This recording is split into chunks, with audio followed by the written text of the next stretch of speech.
ఆయన ప్రజల హృదయాల్లో చెరగని సంతకమై నిలిచిండు. ఆపదలో ఉన్న వారికి అండగా నిలిచి కొండంత ధైర్యాన్నిచ్చిండు.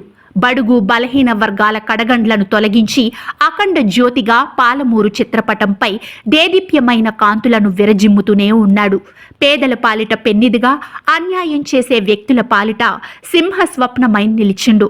ఆయన ఎవరో కాదు, పాలమూరు జిల్లా ప్రజల హృదయాల్లో చెరగని ముద్ర వేసిన జనహృదయ నేత, బడుగు బలహీన వర్గాల ఆశా జ్యోతి ఎర్ర సత్యం.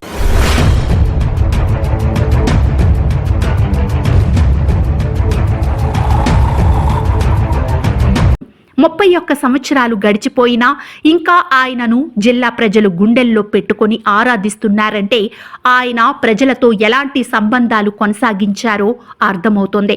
పదవిలో ఉన్నా లేకపోయినా ప్రజల హృదయాల్లో మాత్రం శాశ్వతంగా పేరు సంపాదించుకున్నారు. సత్యమున్న కాంపౌండ్ తీర్పులు చెప్పే వేదికగా ఆనాడు గుర్తింపు పొందింది.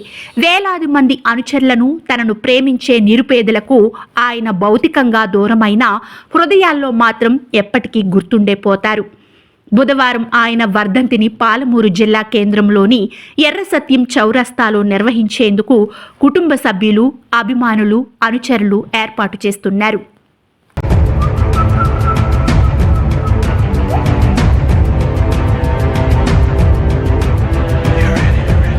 ఈ కార్యక్రమం మీకు నచ్చినట్లయితే లైక్ చేయండి, షేర్ చేయండి, సబ్స్క్రైబ్ చేయడం మాత్రం మర్చిపోకండి.